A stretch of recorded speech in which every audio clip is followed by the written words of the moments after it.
Hello bachcho, let's see this question. This question says a beam of ultraviolet light of all wavelength passes through hydrogen gas at room temperature in the x direction.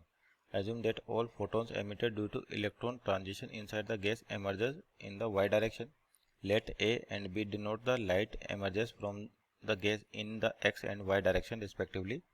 तो आपको बताना है कि चार option देगा. Some of incident wavelength will be absent in A, only those wavelength will present in B which are absent in A, B will contain some visible light और चौथा दे रखा है B will contain some IR यानी कि infrared light. तो यहाँ पर आपके पास ये जो क्वेश्चन है बेसिकली किसके ऊपर है, हाइड्रोजन स्पेक्ट्रम पे. तो की कॉन्सेप्ट जो लिखे अपन, की कॉन्सेप्ट आपका होगा हाइड्रोजन स्पेक्ट्रम. Hydrogen spectrum. तो देखिए आपका दो टाइप के स्पेक्ट्रम होते हैं, एक तो एब्जॉर्प्शन होता है और एक एमिशन स्पेक्ट्रम होता है. तो यहाँ पर उनको एक्स वाई लिखा हुआ है कि समझते हैं पहले इसको. जैसे मान लीजिए कोई भी मेटल है आपके पास, इसमें क्या हो रहा है, फोटोन्स आ रहे हैं आपके पास, बीम ऑफ अल्ट्रावायलेट लाइट आ रही है जिसमें सारी वेवलेंथ प्रेजेंट है. तो क्या होगा कि ये जब मेटल से पास करेंगे तो आपका एक ट्रांजिशन जो एक्स डायरेक्शन में दे रखा है जिसको ए दे रखा है और एक दे रखा है वाई डायरेक्शन में जिसको बी कह रखा है. तो बेसिकली ये तो होता है आपके पास एब्जॉर्प्शन स्पेक्ट्रम और इसको कहते हैं अपन एमिशन स्पेक्ट्रम. ये कौन सा होगा, एमिशन स्पेक्ट्रम, और ये होगा एब्जॉर्प्शन स्पेक्ट्रम. तो अब देखिए यहाँ पर जो बात करते हैं एनर्जी लेवल्स की, जो एटॉमिक स्ट्रक्चर उसके अंदर एनर्जी लेवल्स को देखें तो आपके पास इस तरीके से एनर्जी लेवल्स चलती कहाँ तक, इनफाइनाइट तक. कहाँ से, n = 1 से n = इनफाइनाइट तक.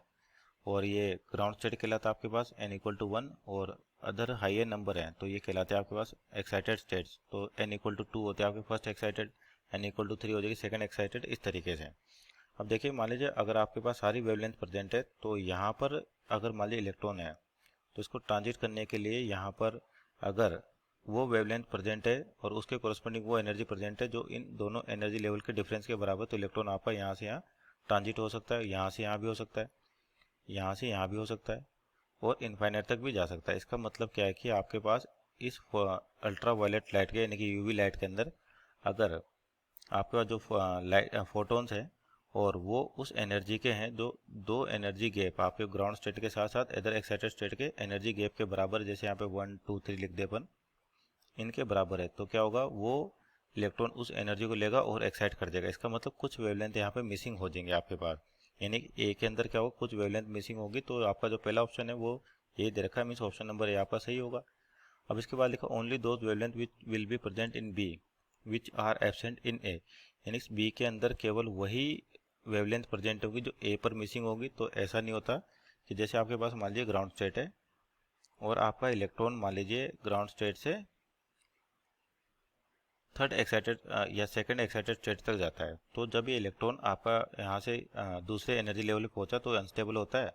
तो वापस क्या करता है, स्टेबिलिटी को अचीव करने के लिए अपने पास डाउन हाई एनर्जी लेवल से लो एनर्जी लेवल पे जाता है और एक फोटोन रिलीज करता है, और एनर्जी जिसकी होगी फोटोन की वो एनर्जी लेवल्स के एनर्जी डिफरेंस के बराबर. तो जैसे मान लीजिए आपका इलेक्ट्रॉन यहाँ से जंप करके मान लीजिए 1 2 3 यहाँ से जंप करके 3 पे पहुंच गया यानी कि सेकंड एक्साइटेड, तब ये रिटर्न होगा. तो ये पॉसिबिलिटी अपने पास ये भी नहीं कर सकती कि इलेक्ट्रॉन पहले सेकंड स्टेट पे आएगा फिर ग्राउंड स्टेट पे आएगा, या हो सकता है कि वो डायरेक्ट आए. इसका मतलब जो एनर्जी या जो वेवलेंथ मिसिंग थी वो तो मिल रही है, साथ में दो नए फोटोन्स या दो नई वेवलेंथ मिलने के भी चांसेस हो सकते हैं. तो यानी कि जो ऑप्शन नंबर बी लिखा है वो आपके पास क्या लिखा है, only those wavelength which will be present in B which are absent in A. तो इसका मतलब आपके पास ऑप्शन नंबर बी गलत हो गया. उसके बाद लिखा है C, B will contain some visible light, यानी कि विजिबल लाइट की बात करते हैं तो कौन सी सीरीज में लाइक करते हैं, आपके पास लाइमन सीरीज होती है पहले, फिर उसके बाद बामर सीरीज होती है इस तरीके से.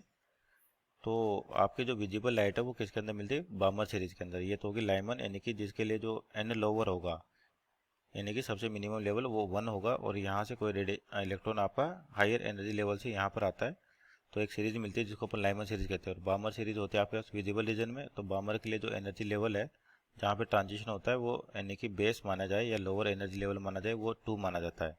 तो यहाँ पर आपके पास इस तरीके से ट्रांजिशन हो सकते हैं. तो यहाँ पर क्या दे रखा आपको, हाइड्रोजन गैस दे रखी. तो देखिए यहाँ पर जैसे आपका मान लीजिए इलेक्ट्रॉन यहाँ से एक्साइट होकर यहाँ पर पहुंचा तो आते टाइम रिवर्स आपके पास वो इस तरीके से भी आ सकता है, यानी कि जो लोअर एनर्जी लेवल होगी वो आपको मिल सकती है. इसका मतलब कुछ पार्ट उसमें विजिबल लाइट का हो सकता है.